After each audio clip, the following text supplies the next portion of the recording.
Welcome to 360 Tamil. இன்னைக்கு இந்த வீடியோல நம்ம எந்த படத்தோட எக்ஸ்பிளனேஷன் பத்தி பார்க்க போறோம்னா, தமிழ்ல இந்த வருஷம் வெளியான தக் லைஃப் அப்படின்ற படத்தை பத்தி தான் பார்க்க போறோம்.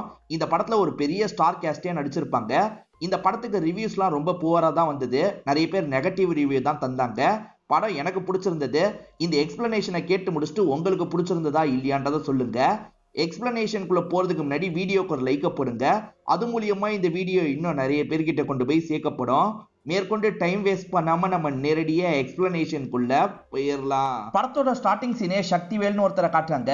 இவரோட வாய்ஸ் ஓவர்ல இருந்து தான் கதையை நமக்கு ஆரம்பிக்கிறாங்க. ஒரு அப்பா ரெண்டு பசங்களையும் நியூஸ் பேப்பர் போடுறதுக்காக கூட்டு வராரு. ஒரு பையன் ஒரு பொண்ணு. பையன் பேரு அமரு, பொண்ணு பேரு சந்திரா அப்படின்றது. இப்ப நியூஸ் பேப்பர் போடுறாரு, பசங்களும் ஹெல்ப் பண்றாங்க. இந்த பில்டிங்ல தான் டீல் பேசிட்டு இருக்காங்க. இந்த பகுதியில ரெண்டு கேங் இருக்காங்க. ஒன்னு ஹீரோட கேங், இன்னொன்னு சதானந்த்னு ஒருத்தரோட கேங். ரெண்டு பேருமே சமரசமா போலாம், ஒன்னா தொழில் பண்ணலான்ற மாதிரிலாம் பேசிக்கிறாங்க. ஹீரோக்கு சதானந்த் கூட சேர்றதுல விருப்பம் இல்ல. ஏன்னா அவர் துரோகம் ஏதாவது பண்ண வாய்ப்பு இருக்குன்னு யோசிக்கிறாரு. ஆனா ஹீரோக்கு மாணிக்கம்னு ஒரு அண்ணன் இருக்காரு.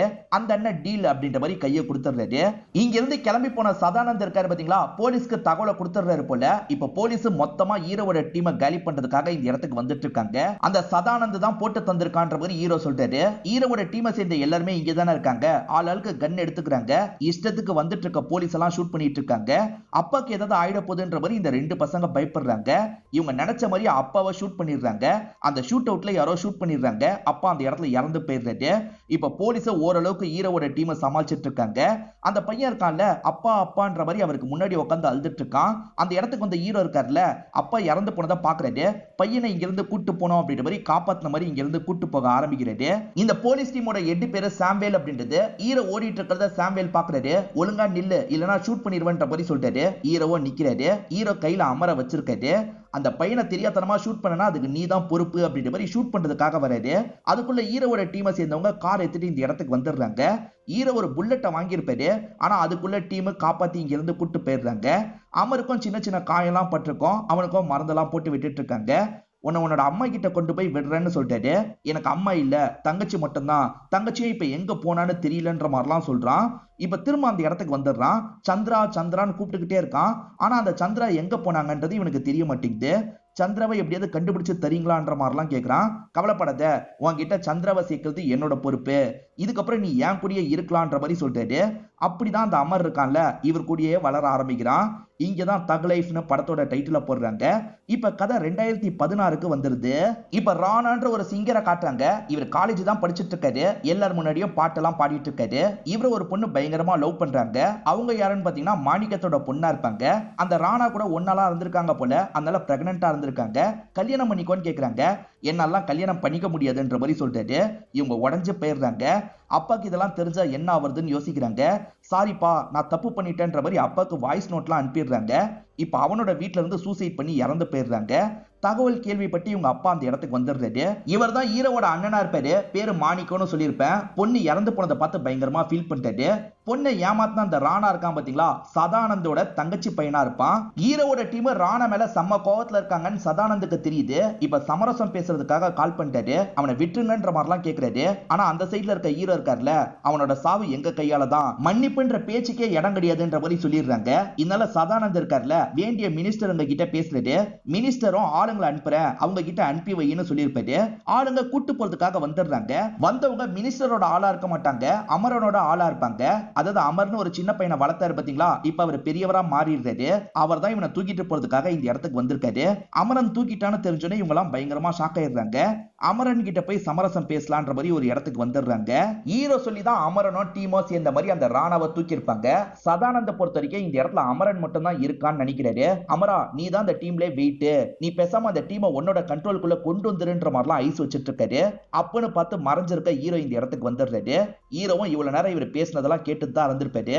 இப்ப ஹீரோ இருக்காருல, ராணாவை நோக்கி கண்ணை காட்டுறாரு. வேணாம் வேணாம், எதுவும் பண்ணிடாதுன்ற மாதிரிலாம் அவர் சொல்றாரு. ராணா இந்த ஒரு பொண்ணை மட்டும் ஏமாத்தல, நிறைய பொண்ணுங்களை ஏமாத்தி இருக்கான்னு தெரிய வந்திருக்கு. அதனால இவருமே கதையை முடிச்சிடுறாரு. ராணாவோட அம்மாவும் ஃபீல் பண்றாங்க. இந்த சதானந்த பொறுத்த வரைக்கும் ஒரு பையன் இருக்கான், அவனோட பேரு தீபக் அப்படின்றது. அநியாயத்துக்கு ராணாவை சாவடிச்சிட்டாங்கல்ல, அவங்கள விடக்கூடாது அப்படின்ற மாதிரி அவங்க மேல செம்ம கோவத்துல இருக்கான். அத்தை கிட்ட கவலைப்படாதீங்கன்ற மாதிரி ஆறுதல்லாம் சொல்றான். நம்ம ஹீரோ தானே கொலை பண்ணாரு, அதனால ஹீரோ ஜெயிலுக்கு போற நிலைமை வருது. ஹீரோவை பொறுத்த வரைக்கும் மங்கைன்னு ஒரு பொண்ணு இருப்பாங்க, ஜீவான்னு ஒய்ஃப் இருப்பாங்க. ஆண்கள் துணை இல்லாம பெண்கள் யாருமே வெளியே போகாதீங்க, கவனமா இருங்கன்ற மாதிரிலாம் சொல்லிட்டாரு. இவர் உள்ள போறதுனால யாரை உட்கார வச்சுட்டு போவாருன்ற மாதிரி ஆளுங்கெல்லாம் டிஸ்கஸ் பண்றாங்க. கண்டிப்பா அண்ணனை தான் உட்கார வைப்பாருன்ற மாதிரிலாம் பேசிட்டு இருக்காங்க. ஆனா ஹீரோவை பொறுத்த வரைக்கும் அமரனை உட்கார வைக்கணும்னு யோசிக்கிறாரு. ஏன்னா அமரன் தான் புத்திசாலித்தனமா செயல்படுவாரு. அமரா நீ தான் இந்த விஷயத்தெல்லாம் பாத்துக்கணும்ன்ற மாதிரி சொல்றாரு. இதனால ஆளுங்களும் சரின்ற மாதிரிலாம் ஏத்துக்கிறாங்க. ஆனா ஆளுங்களுக்கு கடுப்பா இருக்கு, அது என்ன அமரனை சூஸ் பண்ணிருக்காரு, ஏன் நம்ம எல்லாம் சிறப்பா செயல்பட மாட்டோமான்ற மாதிரி பேசிக்கிறாங்க. இவங்க பேரை சொல்லிடுறேன். ஒருத்தர் பேரு பத்ரோஸ் அப்படின்றது, இன்னொருத்தர் பேரு அன்புராஜ் அப்படின்றது. இவங்களுக்கு அமரனை போட்டது பிடிக்கல. ஏன் என்கிட்ட பொறுப்பை கொடுத்தா பாத்துக்க மாட்டேனா, எதுக்காகடா வாங்கிட்ட கொடுத்தான், என்ன அசிங்கப்படுத்துறதுக்காக தான் இப்படி பண்றான்ற மாதிரி மாணிக்கம் புலம்பிட்டு இருக்காரு. அவர் அப்படிலாம் பண்ணல, அவர் சாதாரணமா சொன்னாரு. இப்ப நான் பாத்துக்கிட்டா என்ன, நீங்க பாத்துக்கிட்டா என்ன, நீங்க என்ன சொல்றீங்களோ அதுதான் பண்ணுவேன்ற மாதிரிலாம் அமரன் சொல்றாரு. இப்ப இந்திராணின்னு ஒருத்தங்களை காட்டுறாங்க. இவங்க அசிஸ்டன்ட் கூட ஸ்பெஷல் பர்மிஷன்ல ஹீரோவை பார்க்கிறதுக்காக தான் வந்திருக்காங்க. எல்லா ஆளுங்களும் வெளியே போயிடுறாங்க. இவங்க 2 பேர் மட்டும் உள்ள இருக்காங்க. ஆக்சுவலா இந்த இந்திராணி யாருன்னு பாத்தீங்கன்னா இவரோட கீப்பா தான் இருப்பாங்க. எப்படி உங்களுக்குள்ள பழக்கம் ஏற்பட்டது அப்படின்றத ஒரு பிளாஷ்பேக் மாதிரி நமக்கு காட்டுறாங்க. இந்திராணியோட சித்தப்பா இருக்காரு பாத்தீங்களா, விலை மாதுகள்லாம் இருக்கிற இடத்துல இவங்களை வித்துட்டு போயிடுவாரு. இவங்க மாட்டி ரொம்ப கஷ்டப்பட்டு இருக்காங்க. அந்த சமயம் தான் ஹீரோ இருக்காரு பாத்தீங்களா, சந்திரான்ற சின்ன பொண்ணை தேடி வந்திருப்பாரு. அவங்க ஒரு வேளை இங்க தள்ளப்பட்டிருக்கலாம்ல, அதனால தான் சந்திராவை பத்தி விசாரிச்சு இந்த இடத்துக்கு வந்திருக்காரு. நான் சந்திராலாம் இல்ல, இருந்தாலும் என்ன காப்பாத்துங்க ப்ளீஸ் அப்படின்ற மாதிரிலாம் கேக்குறாங்க. இவங்க கஷ்டப்பட்டு இருக்காங்கன்னு புரிஞ்சுக்கிட்ட ஹீரோ இருக்காரு பாத்தீங்களா, வேலை கொடுத்து இவங்களை வெளியே கூட்டு வந்துடுறாரு. இவங்க 2 பேருக்குள்ள பழக்கம்லாம் ஏற்பட்டுருது. ஜீவாக்கு தெரியாம நடுவுல இவங்க கூட இவர் ஒன்னா இருந்துட்டு இருக்காரு அப்படின்ற மாதிரி நமக்கு காட்டுறாங்க. ஹீரோ உள்ள இருக்கிறதுனால வெளியே இருக்க எல்லா விஷயத்தையும் அமரன் தான் பாத்துக்கிறாரு, எல்லாத்தையும் சிறப்பா பாத்துட்டு இருக்காரு. இப்ப சதானந்த் இவரை கூப்பிட்டு பேசுறாரு. இவர் பேசினதை பத்தி ஹீரோ கிட்ட சொல்லணும்ன்ற மாதிரி இவங்க 2 பேருமே சொல்றதுக்காக வந்துடுறாங்க. ஆக்சுவலா சதானந்த் இருக்காரு பாத்தீங்களா, பாலிடிக்ஸ்க்குள்ள போக போறாரு. அதனால ரவுடிசத்தை நீங்க பாத்துக்கோங்க, என்னோட ஏரியாலயும் நீங்களே ரவுடிசத்தெல்லாம் பாத்துக்கோங்க, எனக்கு 30% கமிஷன் மட்டும் தாங்கன்னு கேட்டிருப்பாரு. காம்ப்ரமைஸா போயிடலாம்னு சொல்லியிருப்பாரு. இதை கேட்கிற ஹீரோ கோவப்படுறாரு. அவன் நடிப்பான்டா, ஆனா அவன் காம்ப்ரமைஸா போக மாட்டான், திரும்ப திரும்ப வேலையை காட்டுவான், அவன் கூட எல்லாம் டீலே வேணான்ற மாதிரி சொல்லிட்டு இருக்காரு. அவன் கூட காம்ப்ரமைஸா போயிட்டா நீங்க சீக்கிரமா வெளியே வந்துடலாம், நீங்க ஜெயில இருக்கிறத என்னால பார்க்க முடியலன்ற மாதிரி அமரன் சொல்லிட்டாரு. அதே மாதிரி அண்ணன் எனக்கு இதுல விருப்பம் இல்லைன்ற மாதிரி சொல்லிட்டாரு. அண்ணனை பொறுத்த வரைக்கும் ஹீரோ மேல ஒரு வருத்தம் இருக்கு, அந்த விஷயத்தை வெளிப்படுத்துறாரு. அண்ணனை பொறுத்த வரைக்கும் பொண்ணுக்கு சீக்கிரமா கல்யாணம் பண்ணி பாத்துடலாம் நினைச்சிருப்பாரு. எதுக்காக சீக்கிரமா கல்யாணம் பண்றீங்க, பொண்ணை படிக்க வைங்கன்னு ஹீரோ தான் சொல்லியிருப்பாரு. நீ சொன்னதால தான் என்னோட பொண்ணு இப்ப என் கூட இல்லன்ற மாதிரிலாம் அண்ணன் சொல்றாரு. பொண்ணுங்க கண்டிப்பா படிக்கணும்ன்றதுக்காக தான் படிக்க வைக்க சொன்னேன், இந்த மாதிரி நடக்கும்னா நான் யோசிக்கல, எதுக்கு நான் இதுக்கெல்லாம் போய் என்கிட்ட கோச்சுக்கிறேன்ற மாதிரிலாம் கேட்கறாரு. அண்ணன் கொஞ்சம் அப்செட் ஆன மாதிரி இங்க இருந்து கிளம்பிடுறாரு. இப்ப ஹீரோ இருக்காருல, அவன் கூட காம்ப்ரமைஸ்லாம் ஆக தேவையில்ல, நம்ம ஆகிறத பாத்துக்கலான்ற மாதிரி அமரன் கிட்ட சொல்லிடுறாரு. ஹீரோக்கு ஒரு பொண்ணு இருக்க மாதிரி காமிச்சாங்கல்ல, அந்த பொண்ணு வீட்டுல இல்லாததா அமரன் நோட் பண்றாரு. மங்கை எங்கன்ற மாதிரி கேக்குறாரு. மங்கை எங்கன்றத நாகா கிட்ட கேளுன்ற மாதிரி இவங்க சொல்றாங்க. ஆக்சுவலா ஹீரோக்கு சப்போர்ட்டிங்கா சிவகுருன்னு ஒருத்தர் இருப்பாரு. அவரோட பையனை தான் அந்த பொண்ணு லவ் பண்ண ஆரம்பிக்கிறா.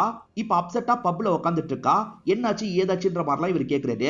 நாகாவும் நானும் லவ் பண்ணிட்டு இருக்கோம், ஆனா வேற வேற கேஸ்ட், அப்பா ஏத்துப்பாரான்னு தெரியல, எனக்காக நீ பேசுறியான்ற மாதிரி கேக்குறாங்க. கண்டிப்பா பேசுறேன்ற மாதிரி இவரும் ஏத்துக்கிறாரு. இப்ப ஹீரோ வெளியே வந்துடுறாரு. வெளியே வந்த ஹீரோ கிட்ட அதை பத்தி பேசலாம் ட்ரை பண்றாரு. ஆனா ஹீரோ இருக்காருல, நான் இந்திராணியை பார்க்க போறேன், என் ஒய்ஃபை சமாளிச்சுக்கோ அப்படின்ற மாதிரி இந்திராணியை பார்க்கறதுக்காக கிளம்பிடுறாரு. இப்ப இந்திராணி கூட 1 மணி நேரம் இவர் இருந்துட்டு இருக்காரு. 2-3 நாளுக்கு மேல அவங்க கூட 1 மணி நேரம் இருந்துட்டு இருக்காரு. வெளியே இருக்க அசிஸ்டன்ட்ங்க அதை கிண்டல் பண்ணி பேசிட்டு இருக்காங்க. கரெக்டா இவரும் வந்து பாத்துறாரு. இப்ப இவர் இருக்காருல, டிரைவர் கூட சேர்ந்த மாதிரி வீட்டுக்கு வந்துடுறாரு. வீட்டுல இவரோட ஒய்ஃப் இல்லன்னு தெரிய வருது. ஒய்ஃப் எங்க போனா அப்படின்ற மாதிரிலாம் இவர் விசாரிச்சுட்டு இருக்காரு. அமரன் அதுக்கு பதில் சொல்ல மாட்டாரு. சிவகுருவோட பையனை பத்தி நீங்க என்ன நினைக்கிறீங்கன்னு கேக்குறாரு. அவன் நல்ல பையன் தான் அப்படின்ற மாதிரிலாம் ஹீரோ சொல்லிட்டாரு. அந்த நல்ல பையனை தான் உங்க பொண்ணு லவ் பண்றா, கேஸ்ட் வேற வேற, அதனால உங்ககிட்ட சொல்றதுக்கு தயங்குறா, நீங்க தான் அவகிட்ட பேசணும்ன்ற மாதிரி சொல்லிட்டாரு. இப்ப இவருமே பொண்ணுக்கு பக்கத்துல வந்து உண்மையான்ற மாதிரி கேக்குறாரு. ஆமான்ற மாதிரி சொல்லிட்டாங்க. அப்பா ஏதாவது பண்ணிட போறாருன்னு பயப்படுறாங்க. ஆனா அப்பா இருக்காருல, எனக்கு ஓகே தானே சொல்லிட்டாரு. இப்ப ஒய்ஃபை பாக்குறதுக்காக வராரு. ஒய்ஃப் பார்த்தா தாலி இல்லாம இருக்காங்க. எதுக்கு நீ தாலியை கழட்டி வச்சிருக்கன்ற மாதிரி கேக்குறாரு. பின்ன உங்களுக்கு நான் மட்டும் தான் பொண்டாட்டியா, வேற ஒருத்தி இருக்கால, அவகிட்ட தான் அடிக்கடி போறீங்க, அதனால தான் கழட்டிட்டேன்னு சொல்லிட்டாங்க. எல்லாருக்குமே ஒவ்வொன்றுல போத, எனக்கு இந்த விஷயத்துல போத, நான் பண்றது சரின்னு சொல்ல, நான் பண்றது தப்பு தான், என்ன மன்னிச்சிரு அப்படின்ற மாதிரிலாம் சொல்லிட்டாரு. பொண்ணு கல்யாண விஷயமா பேசலாம் வான்ற மாதிரி கையோட இவங்களை கூட்டு வந்துடுறாரு. இப்ப சிவகுருன்ற அந்த நபர்கிட்ட பேசுறாரு. நம்ம 2 பேரும் சம்மந்தி ஆயிக்கலாமான்னு கேக்குறாரு. சிவகுருவும் சந்தோஷமா தலை ஆட்டுறாரு. இப்ப மங்கை இருக்காங்கல்ல, ஹெல்ப் பண்ணதுக்காக அமரனுக்கு நன்றி சொல்றாங்க. இப்ப அந்த பொண்ணோட கல்யாண ஃபங்க்ஷன் நடக்கிறத நமக்கு காட்டுறாங்க. அந்த இடத்துக்கு இந்திராணியுமே வந்திருக்காங்க. இந்திராணி இருக்காங்கல்ல, அநேகமா நீ தான் அவளை கல்யாணம் பண்ணிப்பேன்னு நினைச்சன்ற மாதிரி அமரன் கிட்ட சொல்லிட்டாங்க. சேச்சா, அவ என்னோட தங்கச்சி மாதிரி, அதுவும் இல்லாம அவ என்னோட டைப்பே கிடையாதுன்ற மாதிரி சொல்லிட்டாரு. அப்ப யார் உன்னோட டைப்புன்னு கேக்குறாங்க. நீங்க தான் அப்படின்ற மாதிரி சொல்லிட்டாரு. அதாவது இவருக்கு இந்திராணிய பிடிக்குதுன்றத வெளிப்படுத்துறாரு. என்ன நம்மள பிடிக்கும்னு சொல்றான்ற மாதிரி இவங்க ஷாக் ஆகுறாங்க. ஹீரோ மட்டும் தடுக்காம இருந்தா நம்ம பொண்ணுக்கும் இந்த மாதிரி கல்யாணம் பண்ணி பாத்துக்கலான்ற மாதிரி மாணிக்கம் இந்த இடத்துல பயங்கரமா ஃபீல் எல்லாம் பண்ணிட்டு இருக்காரு. இப்ப ஃபங்க்ஷன் நல்லபடியா முடிஞ்சிருது. இவர் ஜெயிலுக்கு போயிட்டு வந்ததுல இருந்து ஆளுங்க இவர் சொன்னா சட்டுன்னு கேட்க மாட்டாங்க. அமரன் சொன்னாதான் சட்டுன்னு கேக்குறாங்க. எல்லாருமே அவன் சொல்றதான் கேக்குறாங்க. அவன் என்ன விட பெரிய ஆளான்ற மாதிரி ஒய்ஃபு கிட்ட கேக்குறாரு. அப்படிலாம் இல்லங்க, நீங்க எதுக்காக தேவையில்லாம யோசிக்கிறீங்கன்ற மாதிரி கேக்குறாங்க. ஆனா இவரோட மைண்டுக்குள்ள இந்த விஷயம் ஓடிக்கிட்டே இருக்கு. ஹீரோவும் ஆளுங்க கூட ஒரு டீல் பேசுறதுக்காக போயிட்டு இருக்காரு. எப்பவுமே அமரன் கூட வருவாரு. இன்னைக்கு எதுக்கு அமரன் வரலன்னு கேக்குறாரு. ஏதோ முக்கியமான வேலைன்னு சொல்லி வரலன்ற மாதிரி ஆளுங்க சொல்றாங்க. இப்படி போயிட்டு இருக்கும் போது திடீர்னு இவங்க காரை வேற ஒரு குரூப் அட்டாக் பண்றாங்க. மிஷின் கண்ணை வச்சுலாம் ஷூட் பண்றாங்க. இந்த குரூப்பை சேர்ந்தவங்களும் பதிலுக்கு அட்டாக் பண்றாங்க. ஒரு வழியா அட்டாக் பண்ண வந்த டீம் கிட்ட இருந்து தப்பிச்சிடுறாங்க. ஆனா இந்த டீமை சேர்ந்த எல்லாருக்குமே பயங்கரமா காயெல்லாம் பட்டிருக்கும். இப்பதான் அட்டாக் பண்ணது யாருன்னு தெரிய வருது. அந்த சதானந்துக்கு ஒரு பையன் இருந்தான் பாத்தீங்களா, தீபக்னு சொல்லியிருப்பேன். அவன் தான் இந்த விஷயத்த பண்ணிருப்பான். அவனும் அத்தியம் சேர்ந்துதான் இந்த விஷயத்த பண்ணிருப்பாங்க. ஆனா சதானந்த் இருக்கார்ல, நானே அவனுங்க கிட்ட சமரசமா போலான் இருக்கேன், நீ எதுக்காகடா இந்த மாதிரிலாம் பண்ணிட்டு இருக்க, இதுக்கப்புறம் இப்படி பண்ண தொலைச்சிருவன்ற மாதிரி வார்னிங் கொடுக்குறாரு. இப்ப ஹீரோ ஹாஸ்பிட்டல்ல இருக்கும் போது இவரை பாக்குறதுக்காக ஒருத்தர் வந்திருக்காரு. இவர் பேரு ஜெய்குமார் அப்படின்றது. இவரை பொறுத்த வரைக்கும் போலீஸ் ஆபீசரா இருப்பாரு. சாம்வேல்னு ஒருத்தர் இருந்தாரு பாத்தீங்களா, அவரோட பையன் தான் நானுன்ற மாதிரிலாம் சொல்லிட்டாரு. இந்த ஆக்டிவிட்டி எல்லாம் ஸ்டாப் பண்ணுங்கன்ற மாதிரி வார்னிங் கொடுத்துட்டு இருக்காரு. இவங்களுமே இவங்களுக்கு தெரிஞ்ச மினிஸ்டரை வச்சு பேச வைக்கலாம்னு நினைக்கிறாங்க. அந்த மினிஸ்டர் பேசிட்டு இருக்கும் போதே இவர் இருக்கார்ல, சாரி சார் சிக்னல் கிடைக்கலன்ற மாதிரி காலை கட் பண்ணிடுறாரு. இவர் கொஞ்சம் தைரியமான ஆபீசர்ன்ற மாதிரி உங்களுக்கு தெரியுது. இப்பதான் அமரனுக்கு இந்த விஷயம் தெரிஞ்சிருக்கு போல, வேகமா பாக்குறதுக்காக வந்துடுறாரு. நீங்க ஓகே தானே அப்படின்ற மாதிரிலாம் ஹீரோ கிட்ட கேட்டுட்டு இருக்காரு. இப்ப ஹீரோ இருக்கார்ல, நேத்து நீ எதுக்காக எங்க கூட வரல, எங்க போனன்ற மாதிரி கொஞ்சம் சந்தேகமா கேக்குறாரு. என்ன போய் சந்தேகப்படுறீங்களான்ற மாதிரி அமரன் கேக்குறாரு. நான் சந்தேகம்லாம் படல, நான் கேட்ட கேள்விக்கு நீ இன்னும் பதில் சொல்ல, நேத்து நீ எங்க போனன்ற மாதிரி ஹீரோ திரும்ப கேக்குறாரு. அமரன் இருக்கார்ல, ஹாஸ்பிட்டல்ல ஒரு வேலை, அதுக்காக தான் போனேன்னு சொல்லிட்டாரு. ஹாஸ்பிட்டல்ல என்ன வேலைன்ற மாதிரி திரும்பி சந்தேகப்படுற மாதிரி கேக்குறாரு. அப்போ ஒய்ஃப் இந்த இடத்துல பேசுறதுக்காக வந்துடுறாங்க. நான் தான் அமரனை கூட்டு போனேன்னு சொல்லிட்டாங்க. இவங்க பொண்ணு மங்கைக்கு வயிற்றிலேயே குழந்தை இறந்து போயிருக்கும். அதை ஹீரோ கிட்ட சொன்னா வருத்தப்படுவாருன்றதுக்காக தான் ஒய்ஃப் அமரனை மட்டும் கூட்டு போய் அந்த வேலையெல்லாம் முடிச்சுட்டு வந்திருப்பாங்க. நம்மளுக்கு கஷ்டத்தை தரக்கூடாதுன்றதுக்காக தான் அமரன் போயிருக்கான். அது புரியாம அமரனையே சந்தேகப்பட்டுட்டுமே அப்படின்ற மாதிரி ஹீரோ இந்த இடத்துல பயங்கரமா ஃபீல் பண்ணிட்டாரு. அமரன் சந்தேகப்பட்டதை பத்தி மத்தவங்க கிட்ட சொல்லிட்டாரு.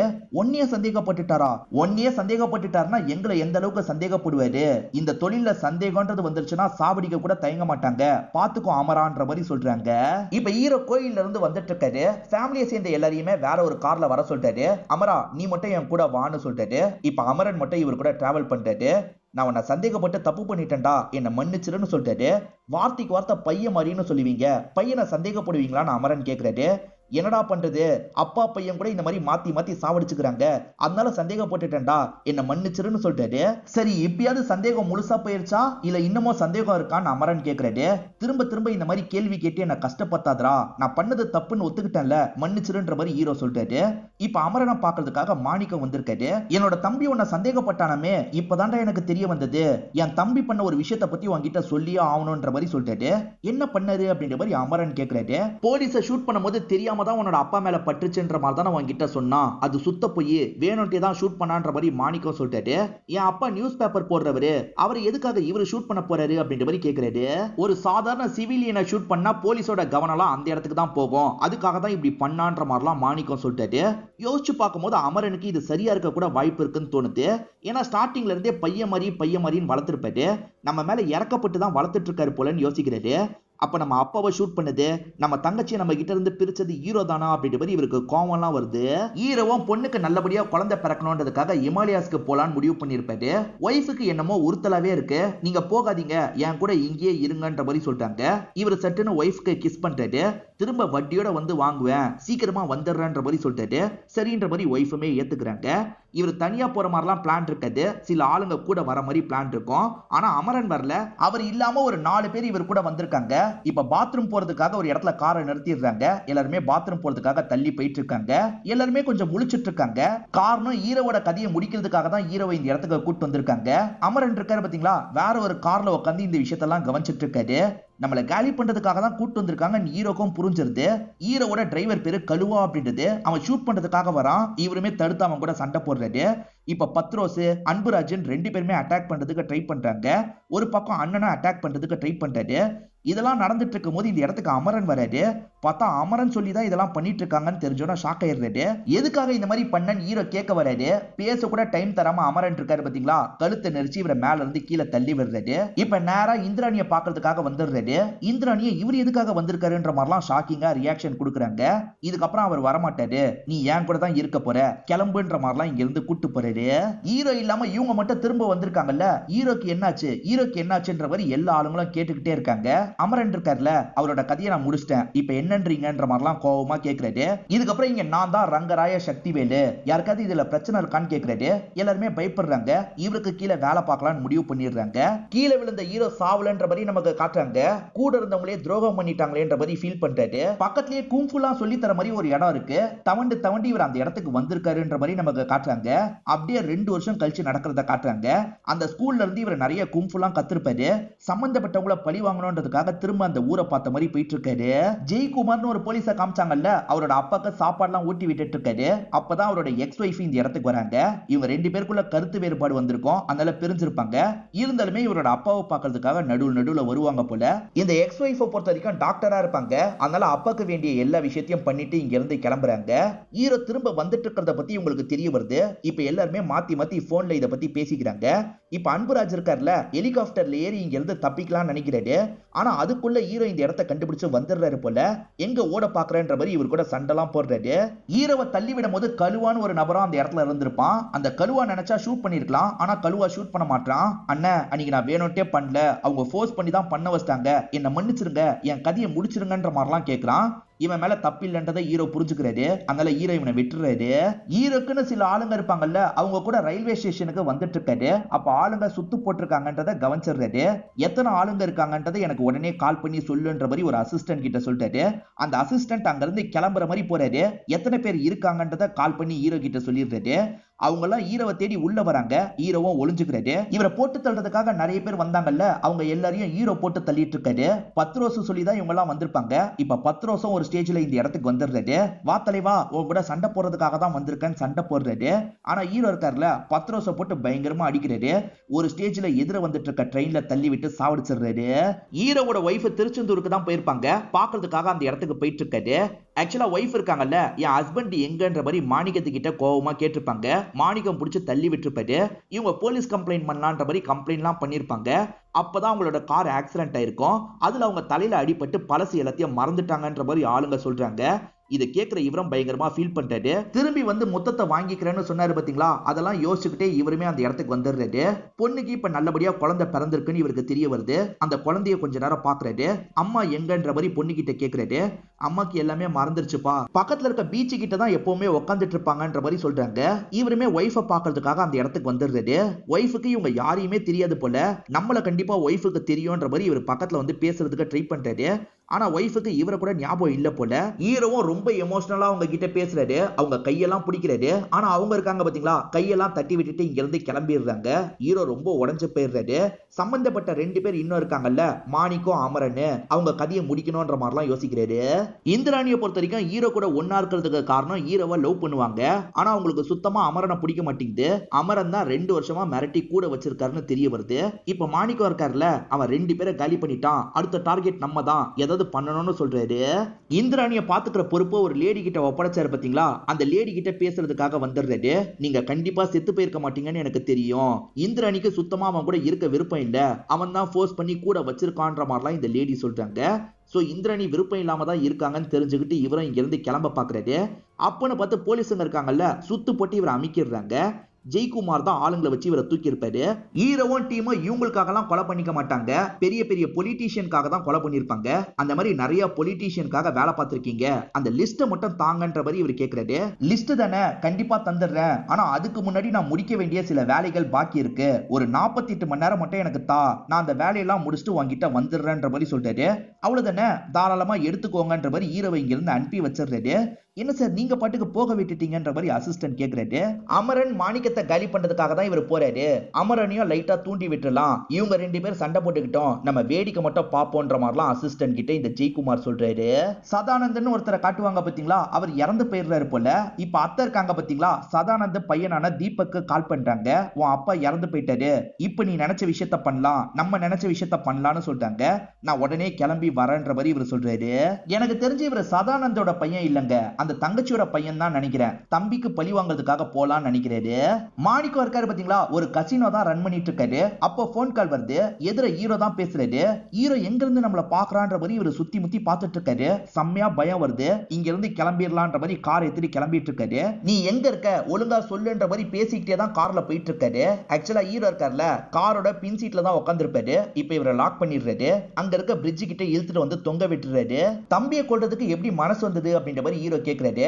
ஆக்சுவலா தம்பி இருக்கார்ல, ஸ்டார்டிங்ல இருந்தே ரொம்ப பவர்ல இருந்திருப்பாரு, அண்ணனுக்கு அந்த பவரை டேஸ்ட் பண்ணி பார்க்கணும்ன்ற மாதிரி ஆசைலாம் இருந்திருக்கும், அது நடக்காம போனதுக்கு ஹீரோ தானே காரணம், அதனால தான் இப்படி பண்ணன்ற மாதிரிலாம் சொல்லிட்டாரு. இப்ப ஹீரோவும் தள்ளி விடுறாரு, ஷூட் பண்ணி கதையை முடிச்சிடுறாரு. கழுவான்றவன் ஹீரோக்கு சப்போர்ட்டிவா வேலைலாம் பார்த்திருப்பான், இது தெரிஞ்ச அமரன் இருக்காரு பாத்தீங்களா, இவனை தூக்கிடுறாரு. ஏண்டா நீயும் தானே அன்னைக்கு எங்க கூட வந்த, நீ எதுக்காகடா அவனோட ஆளா மாறினன்ற மாதிரிலாம் கோவமா கேட்கிறாரு. அன்னைக்கு உங்க கூட வந்தது விருப்பப்பட்டு வரல, நீங்க ஃபோர்ஸ் பண்ணி கூட்டு போனீங்க, அதனால தான் நான் ஹீரோக்கு ஹெல்ப் பண்ணன்ற மாதிரிலாம் இவன் பேசுறான். சட்டுன்னு அமரன் இருக்காரு பாத்தீங்களா, ஷூட் பண்ணி இவன் கதையை முடிச்சிடுறாரு. அமரன் இங்க இருந்து கிளம்பலாம்னு நினைக்கும் போது கரெக்டா ஜெயக்குமார் பேசுறதுக்காக வந்துடுறாரு. சக்திவேலு உன்னை கொல்லணும்னு வெறித்தனமா சுத்திட்டு இருக்காரு, அவர்கிட்ட இருந்து தப்பிக்கிறதுக்கு ஒரு ஐடியா தரேன், நீ யாருக்கெல்லாம் வேலை பார்த்தியோ அவங்களோட லிஸ்ட் எல்லாம் தா, நீ வெளிநாட்டுக்கு தப்பிச்சு போறதுக்கு நான் ஹெல்ப் பண்றேன்னு சொல்லிட்டாரு. உன் ஹெல்ப்லாம் எனக்கு தேவையில்லை, என்னை எப்படி காப்பாத்திக்கணும்னு எனக்கு தெரியும், நான் பாத்துக்கிறேன்ற மாதிரி இங்க இருந்து கிளம்புறாரு. அந்த தீபக்கை பொறுத்த வரைக்கும் அமரன் மேலேயும் கோவம் இருக்கும்ல, அமரன் இருக்க வீட்டுல பாம்பெல்லாம் செட் பண்ணிடுறாங்க, அவர் வந்துட்டா வெடிக்க வச்சிடலாம்னு யோசிக்கிறாங்க. இப்ப வந்த அமரன் இருக்கார்ல, நம்ம சீக்கிரமா இங்க இருந்து கிளம்பணும், வேண்டிய முக்கியமான திங்ஸை மட்டும் எடுத்து வச்சுக்கோன்னு சொல்லிட்டாரு. ஏன் எதுக்குன்ற மாதிரிலாம் இவங்க கேட்டுட்டு இருக்காங்க. அப்பதான் இவங்களுக்கு போன் கால் வருது, போன்ல ஹீரோ தான் பேசுறாரு. விருப்பமே இல்லாம அமரன் கூட இருக்கிறத பத்தி எல்லாம் இவங்க சொல்லிட்டு இருக்காங்க.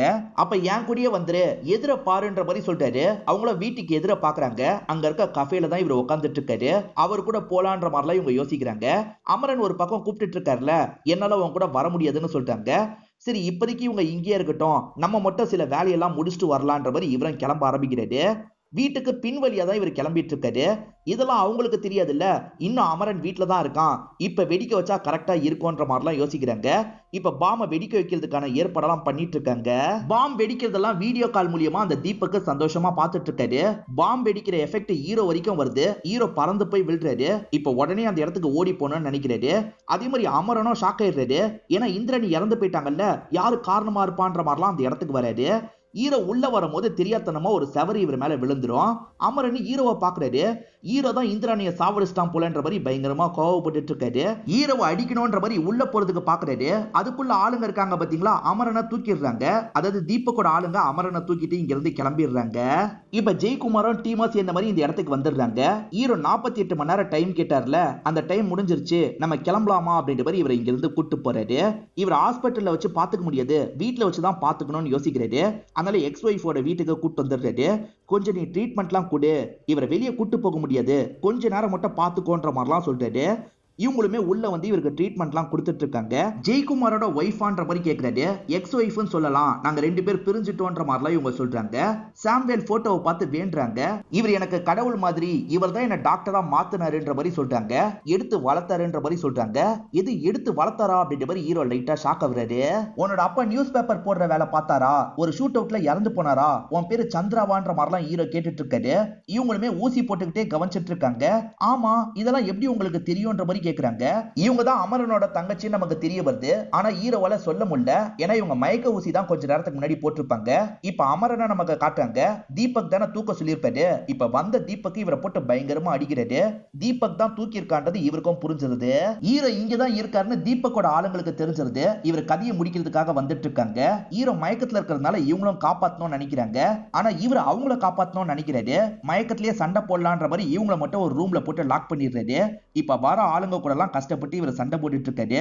அந்த சைடு அடி வாங்கிட்டு இருக்க அமரன் இருக்கார்ல, ஒரு ஸ்டேஜ்ல தடுத்துடுறாரு. இங்க இருக்க ஆளுங்க கூட எல்லாம் சண்டை போடுறாரு. ஹீரோ எல்லாரையும் அடிச்சு போட்டுறாரு. இப்ப அமரனுக்கு ஒரு வாய்ஸ் நோட்டை போடுறாரு. உன் அப்பா இறந்து போனார்ல, அந்த இடத்துக்கு வா, நம்ம எல்லா பிரச்சனையும் முடிச்சுக்கலான்ற மாதிரி சொல்லிட்டாரு. அமரனும் அந்த இடத்துல வச்சு சண்டை போடுறதுக்காக கூப்பிடுறாரு போல. போலான்ற மாதிரி யோசிக்கிறாரு. கொஞ்ச நேரத்துல உன்னோட ஹஸ்பண்ட் வந்துருவான்ல, உன் ஹஸ்பண்ட உன்னோட அப்பா இறந்து போன இடத்துக்கு கூட்டு வந்துரு அப்படின்ற மாதிரி ஹீரோ இங்க இருந்து கிளம்பிடுறாரு. இப்ப அமரன் அவரை பாக்குறதுக்காக வந்துட்டு இருக்காரு. அவர் உட்காந்துட்டு இருக்காருல, சட்டுன்னு அமரன் ஷூட் பண்றதுக்கு ட்ரை பண்றாரு. ஹீரோவை பேசவே விட மாட்டாரு. இப்ப ரெண்டு பேருமே மாத்தி மாத்தி இந்த இடத்துல பயங்கரமா சண்டைலாம் போட்டுட்டு இருக்காங்க. ஸ்டார்டிங்கே அமரோட அப்பாவை ஷூட் பண்ணது யாருன்றதை நமக்கு காமிச்சிருப்பாங்க. ஆக்சுவலா மாணிக்கம் தான் ஷூட் பண்ணிருப்பாரு. அமரை மேனிபுலேட் பண்றதுக்காக தான் தம்பி ஷூட் பண்ண மாதிரி போயிலாம் சொல்லியிருப்பாரு. ஹீரோ தான் ஷூட் பண்ணாருன்னு நினைச்சுதான் அமரன் பயங்கரமா சண்டை போட்டுட்டு இருக்காரு. ஒரு ஸ்டேஜ்ல கையில கன்னு மாட்டுது. ஹீரோவோட கதையை முடிக்கணும்னு நினைக்கிறாரு. என் அப்பா என்ன பாவம் பண்ணாரு, எதுக்காக அவரை சாவடிச்சன்ற மாதிரிலாம் கேட்கிறாரு. எது உன்னோட அப்பாவை நான் சாவடிச்சனா, யார் உனக்கு சொன்னான்ற மாதிரி ஹீரோ கேட்கிறாரு. யாரு சொன்னான்னு தெரிஞ்சு போச்சு, அந்த மாணிக்கம் தானே சொன்னான்ற மாதிரி கேட்கிறாரு. யாரு சொன்னா என்ன, நீ சுட்டியா இல்லையா அதை சொல்லுன்ற மாதிரிலாம் அமரன் கோவமா கேட்கிறாரு. உண்மையிலேயே ஹீரோ ஷூட் பண்ணல, நான் ஷூட் பண்ணலன்ற மாதிரிலாம் சொல்லிட்டாரு. ஆனா அமரன் ஏத்துக்க மாட்டாரு. கண்டிப்பா நீ தான் ஷூட் பண்ணிருப்பன்ற மாதிரிலாம் கோவப்பட்டு இருக்காரு. அப்பதான் இந்த இடத்துக்கு அந்த சந்திரா வந்துடுறாங்க. அமர்னு கூப்பிட்டுக்கிட்டே தான் வந்துட்டு இருக்காங்க. உன்கிட்ட சின்ன வயசுல ஒரு ப்ராமிஸ் பண்ணல, அதை நான் நிறைவேற்றிட்டேன், இதுதான் உன்னோட சந்திரான்ற மாதிரி சொல்லிட்டாரு. இப்ப இவருமே கீழே வந்தா அவங்கள மாடியில இருந்து கவனிக்கிறாரு. அவங்க மட்டும் வந்திருக்க மாட்டாங்க, ஜெயக்குமாரும் டீமும் கூட வந்திருக்காங்க. ஆனா ஜெயக்குமார் நம்ம போக வேணாம், இவன் மட்டும் மாடிக்கு போகட்டும்ன்ற மாதிரிலாம் சொல்லிட்டாரு. அப்பன்னு பார்த்து ஒளிஞ்சிருக்க தீபக் இருக்காருல, இங்க அமரனை ஷூட் பண்றதுக்காக வராரு. அதுக்குள்ள சுதாரிச்ச ஹீரோ இருக்காரு பாத்தீங்களா, அந்த தீபக்கோட கதையை முடிச்சிடுறாரு. ஆனா தீபக் ஷூட் பண்ண புல்லட் அமரன் மேல ஏற்கனவே பட்டது போல. இப்ப அமரன் உயிருக்கு போராடிட்டு இருக்காரு. இப்பதான் சந்திரவும் படிக்கட்டு ஏறி இந்த இடத்துக்கு வந்துடுறாங்க. அமரன் புல்லட் வாங்கி இருக்கிறத பார்த்து ஃபீல் பண்றாங்க. அமரனால பெருசா பேச முடியல. தங்கச்சியை பார்த்துட்டோன்ற மாதிரி கொஞ்சம் நிம்மதி ஆகுறாரு. தங்கச்சியும் அண்ணன் கண் முன்னாடியே சாவ போறாரு அப்படின்ற மாதிரி பயங்கரமா இந்த இடத்துல ஃபீல் பண்ணிட்டு இருக்காங்க. அமரன் எதுக்காக நமக்கு எதிராக மாறினான்றது ஹீரோக்கு பெருசா தெரியாம இருந்திருக்கும். மாணிக்கம் தான் மேனிபுலேட் பண்ணி இப்படி பண்ண வச்சிருக்கான்றது ஹீரோக்கு இப்பதான் புரியுது. இப்ப ஹீரோவும் குடும்பமும் சேர்ந்த மாதிரி ஒரு அமைதியான வாழ்க்கையை வாழ்ந்துட்டு இருக்காங்கன்ற மாதிரி நமக்கு காட்டுறாங்க. அதாவது ஒரு கிராமத்துல விவசாயம் எல்லாம் பண்ற மாதிரி வாழ்க்கையை வாழ்ந்துட்டு இருக்காங்க. யாருக்காக இந்த கொலையெல்லாம் பண்ணோன்ற லிஸ்ட ஹீரோவும் கொடுத்துடுறாரு. அது மூலியமா பெரிய பெரிய ஆளுங்க எல்லாம் மாற்றாங்க. ஜெயக்குமார் இருக்காரு பாத்தீங்களா, சம்பந்தப்பட்ட எல்லா மினிஸ்டரையும் அரெஸ்ட் பண்ணி கூட்டு போறாரு. இதோடயே இந்த படத்தோட கதையை முடிச்சிடுறாங்க. கண்டிப்பா இந்த படம் உங்க எல்லாருக்குமே பிடிச்சிருக்கும் நம்புறேன். இந்தியன் 2 படத்தை கம்பேர் பண்ணா இந்த படம்லாம் எவ்வளவோ பெட்டரான படம்னு சொல்லலாம். எதுக்காக இந்த படத்துக்கு அவ்வளவு நெகட்டிவ் ரிவ்யூஸ் வந்ததுன்றது எனக்கு தெரியல. உங்களுக்கு இந்த படம் பிடிச்சிருக்கா இல்லையான்றத கமெண்ட் செக்ஷன்ல சொல்லுங்க, நானும் தெரிஞ்சுக்கிறேன். இந்த வீடியோ உங்களுக்கு பிடிச்சிருந்ததுன்னா லைக் பண்ணுங்க, கமெண்ட் பண்ணுங்க, மறக்காம 360 தமிழ் சேனலை சப்ஸ்கிரைப் பண்ணுங்க. தொடர்ச்சியா இந்த மாதிரி வீடியோக்கள் வந்துகிட்டே தான் இருக்கும்.